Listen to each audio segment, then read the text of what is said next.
Welcome back, students, after a long time. But yes, in this module, I am going to continue with class 10, chapter statistics. One module I have already posted.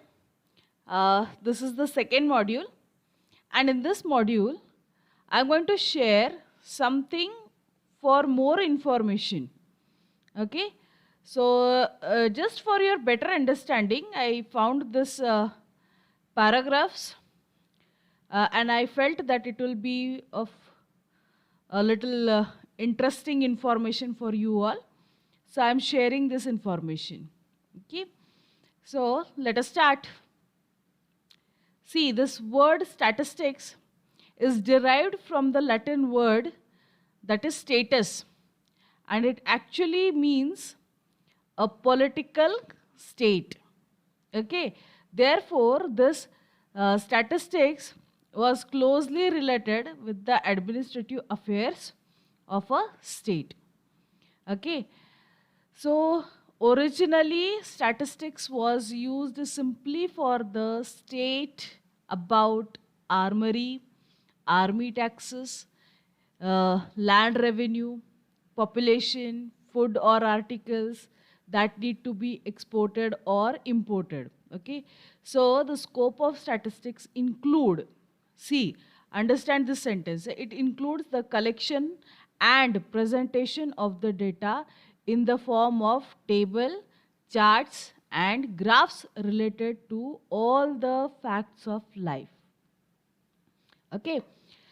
Next is, see, the simple example is, you have seen the serial KBC, Kaun Banega Karodpati. In this serial, this audience poll is taken. And how it is taken? You all have seen that a question is been asked and the audience press the buttons like A, B, C, D option is given. So whichever answer is correct, suppose A answer is correct, then you see that the audience are pressing that button. Now what does the computer do? The computer first collect this data from all the audiences and then it presents in the form of a bar diagram, okay, which has been disclosed on the screen, the bar diagram.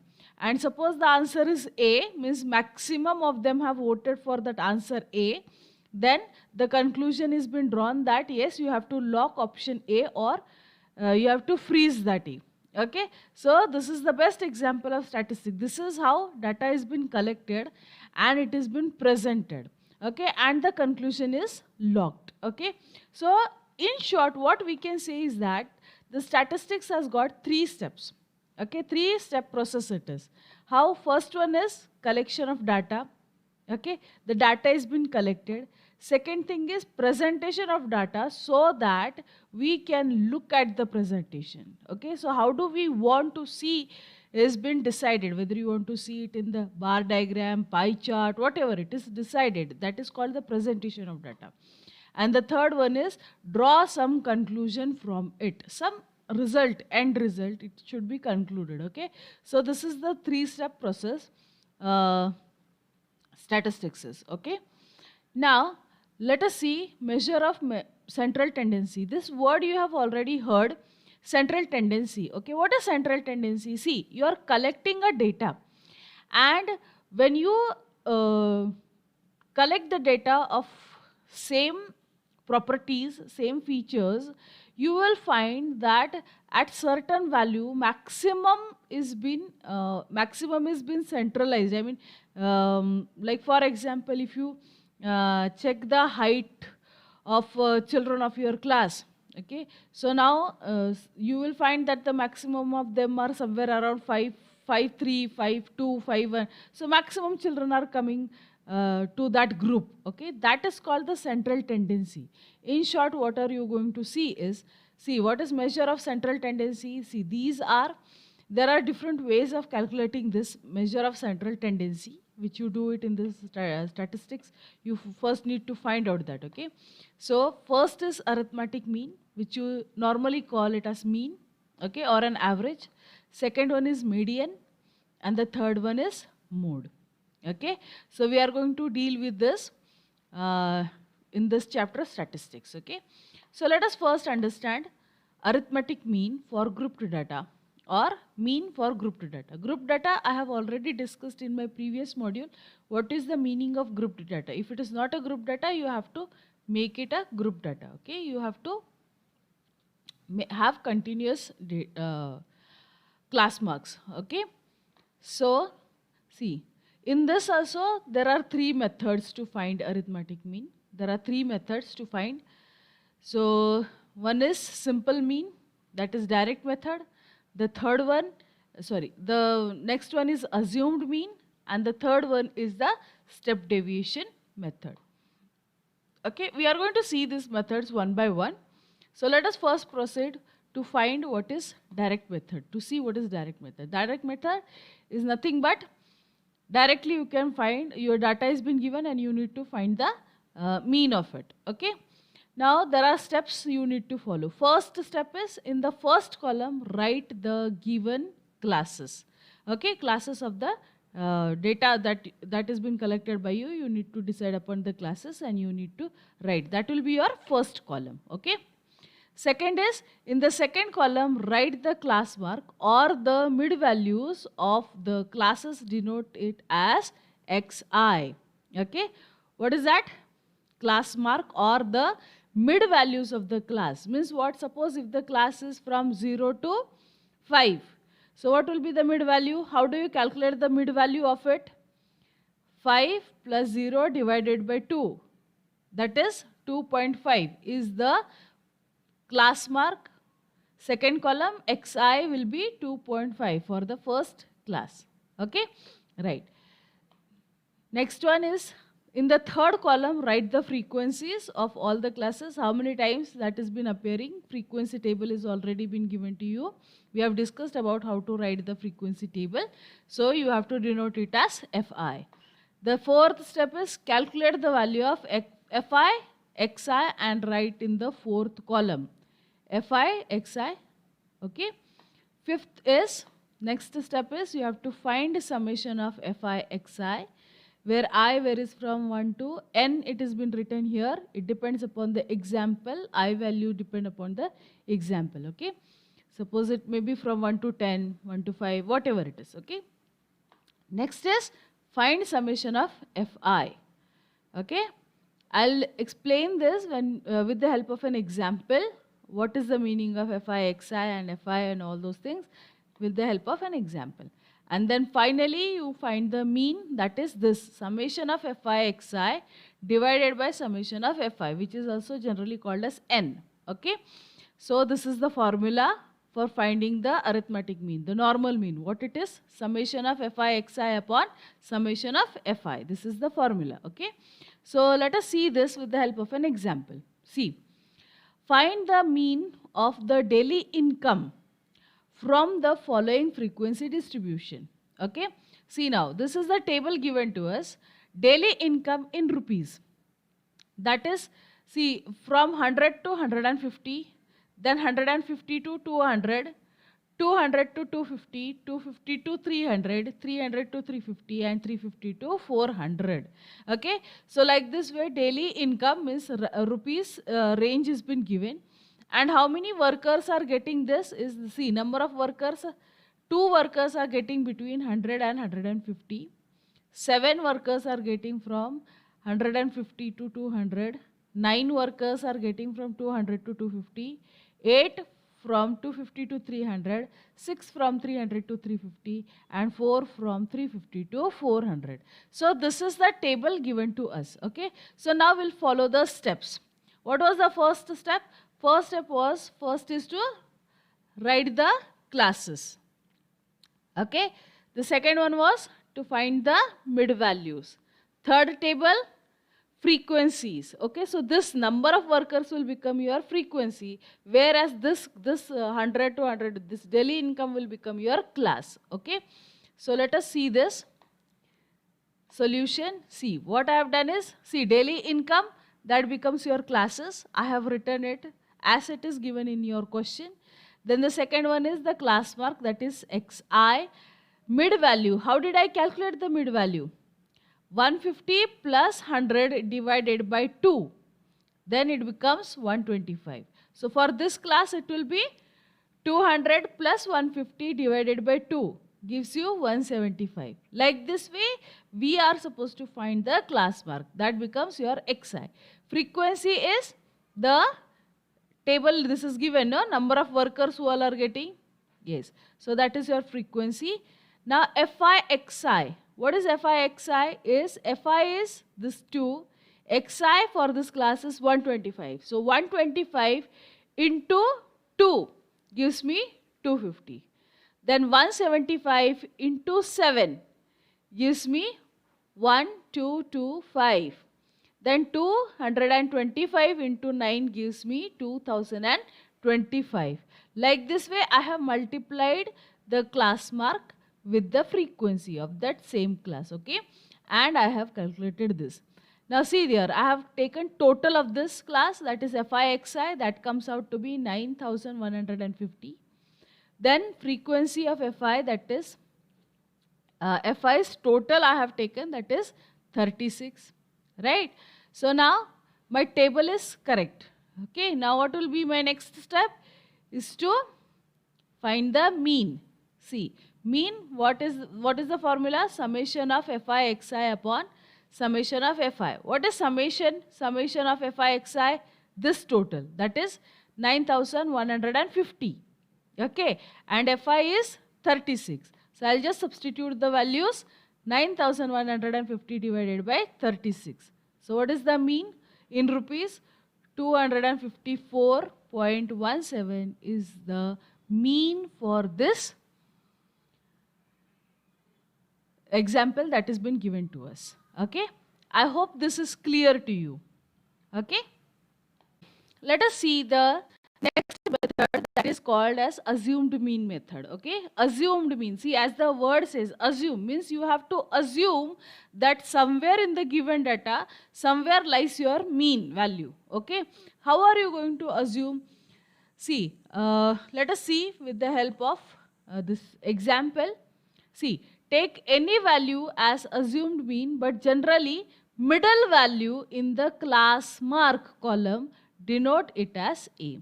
See, it should be the middle value in the class mark column. Okay, so suppose you have got 5 classes, 0 to 5, say 5 to 10, like this way you have got, say, 5 classes. Okay, then what will be the middle one? The third one will be the middle one, and that will be your assumed mean. Okay, and but suppose if there are 4 classes or 6 classes, then what it will be? Either you can take the third one or the fourth one, any you can take. Okay, in the middle one, in the middle value. Okay, that becomes your assumed mean. Means you have to begin with the condition that you are assuming that your mean value will lie somewhere here. Okay, so what will be the first step? As it is, first will be your classes, the first column will be the classes, the second column will be the class mark, that is the mid values of the classes, that will be denoted as xi. Third one will be your frequency table, that is Fi column. And the fourth one, see now, here what you require is di. Now what is di? Di is nothing but xi minus a. Now what is a? We are assuming it as a assumed mean value. Okay, somewhere in the between. So it will be xi minus a will be the values of the fourth column, that is called as di. Okay, fifth step will be you have to calculate Fi di. Okay, in the column, and then the next step will be you have to calculate summation of Fi, you have to calculate summation of Fi di, and you have to calculate now summation of Fi di upon summation of Fi. That will give you the mean means di value, that is, this is d bar. What you are going to calculate? Summation of Fi di upon summation of Fi will be your d bar value. And how are you going to find mean? Is a plus d bar. This is d bar value and mean will be a plus d bar. Okay. So let us try to understand assumed mean with the help of an example. Okay, so here is the example. In the following table, the toll paid by drivers and number of vehicles is shown. Find the mean of the toll by assumed mean method. Okay. So this is what it is given to us. See, toll in rupees from 300 to 400, 400 to 500, 500 to 600, 600 to 700, and 700 to 800. Number of vehicles 80 that pays toll between 300 to 400, 110 400 to 500, 120 between 500 to 600, 70 vehicles between 600 to 700, and 40 vehicles pay toll between rupees 700 to 800. Okay. Assumed means, so you need to assume. Okay. Assume, where I'll assume in the center. Okay. So this is my center class. So I'll be assuming here is my mean. Okay. So let us see this with the help of an example. The solution of the example. See here, I'm going to take 550 as the assumed mean. How? See, in this table, I have taken the classes as it is, that is 300 to 400, 400 to 500 till 800. Okay. This is the class mark. How did I calculate class mark? It is 400 plus 300 divided by 2, that is 700 divided by 2, that is 350. Okay. Same way here. 500 plus 400, that is 900 divided by 2, 450, like this way, okay, and so on till 750.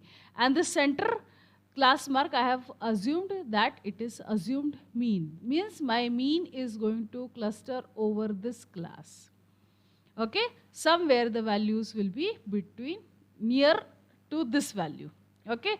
So center value, I have considered that, okay. Now, frequency I have written as it is. I require this column, di, because my formula for calculating assumed mean is a plus d bar. I require d bar. And how do I find d bar is fi di upon fi, summation of fi di upon fi. So I require this di, okay.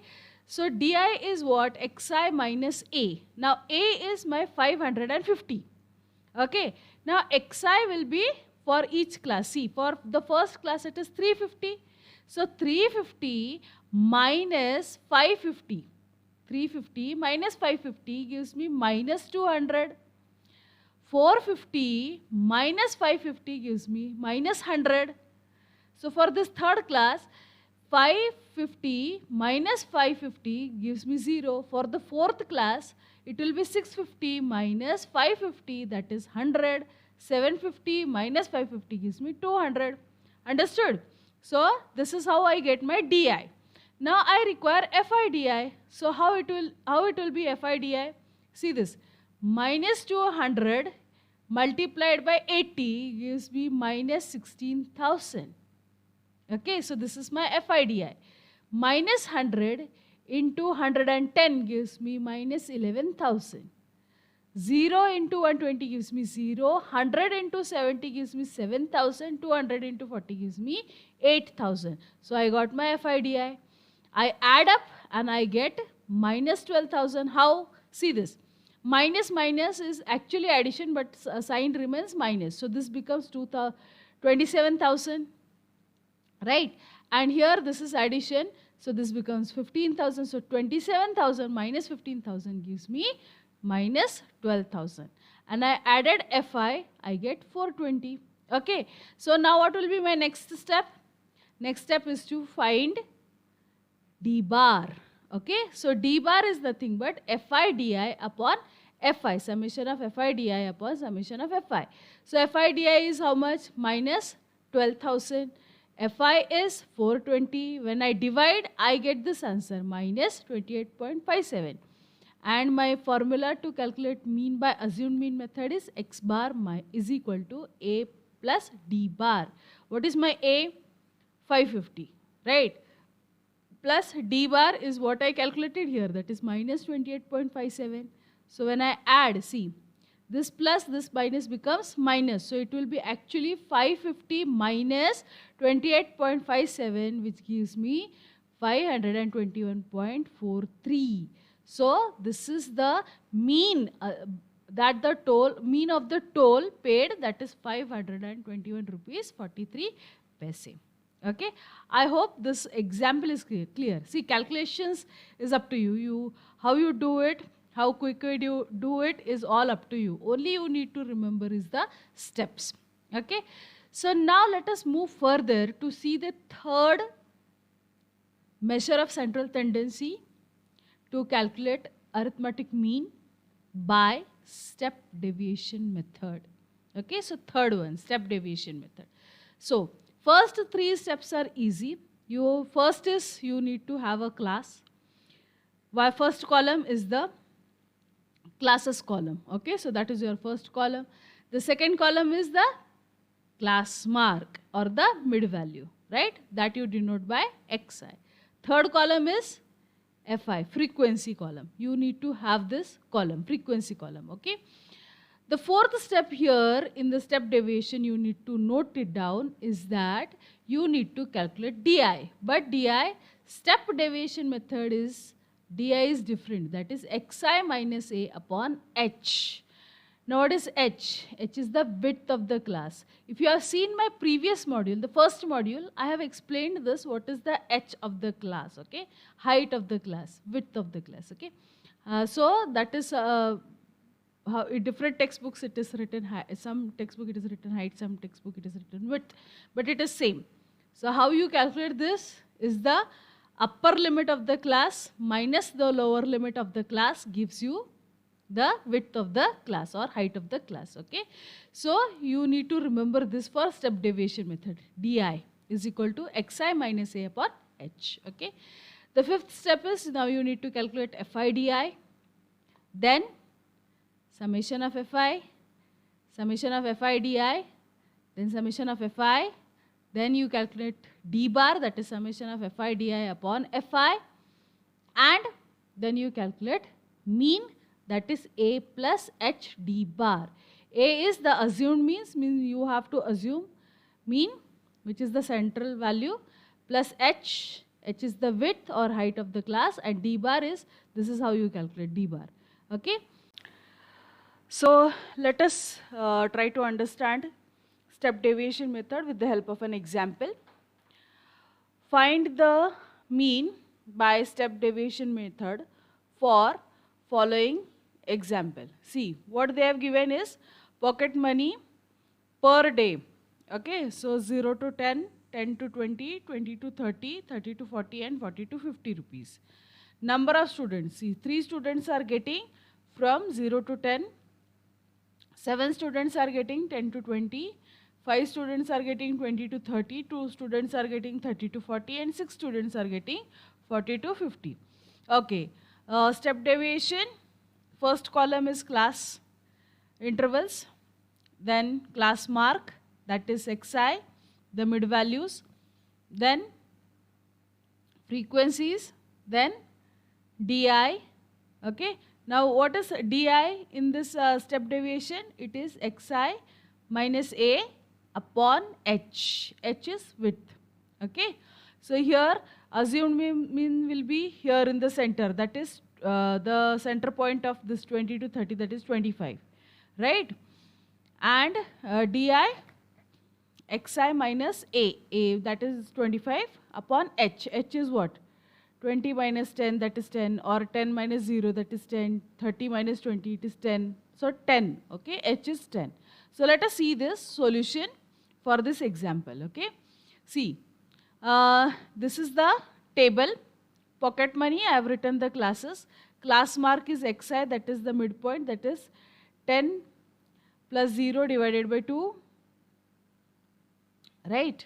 So 5, then 20 plus 10, 30, divided by 2, that is 15, and so on. And I have assumed 25 to be assumed mean, okay. So I have written a. Frequency is written, and I have totaled up, it comes to be 23. Then di is xi minus a. So xi, that is 5 minus 25, that is minus 20, divided by 10, that is divided by h, that is 10. So 20 minus 20 divided by 10 gives you what? Minus 2. Okay. So same way, 15 minus 25, that is 10 divided by 10, minus 1. 25 minus 25 gives you 0. So answer is 0. 35 minus 25 is 10 divided by 10, 1. 45 minus 25 is 20 divided by 10 is 2. Okay. So like this way you need to find di. Now fi di means 3 into minus 2 minus 6. 7 into minus 1 minus 7. 5 into 0, 0, 2 1s are 2 and 6 2s are 12. So when I add up this, see, this is 13 minus 13 and this 2 is 14. So minus 13 plus 14 gives you 1. Okay. Now see, assumed mean is 25, width of the class is 10, that is I have already told you how. Next step is we need to find d bar, that is summation of fi di upon fi. So what is summation of fi di? Is 1 and summation of fi is 23, right? So here it will be 1 upon 23. So what is 1 upon 23 is 0.0435. I have taken up to 4 decimal places approximately. Okay. Now mean you need to find. What is the formula for mean? A plus h d bar.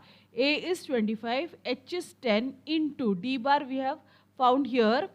So 0.0435, and when you solve this you get this answer 25.435. This is how you solve by step deviation method. I hope you remember this, or else I'll tell you the simple trick to remember. You remember the formula. Formulas are very easy for everyone to remember, right? So you remember the formula. Like for example, if you go for step deviation, you know this is the formula for mean, A plus HD. So you need to have A, that is assumed mean, that you can find. H is the width. Now you have understood what is width. D bar here is xi minus A upon H. When H comes, D bar becomes xi minus A upon H. Whereas in assumed mean, it is A plus D bar. Now H is not there. So what is the D bar in assumed mean? Xi minus A. Okay. So if you remember, you know what columns you require and you prepare columns accordingly. Okay. So I hope that this is clear to you. I will conclude here for this module, and see you in the next module. Till then, take care of yourself and keep learning. Thank you.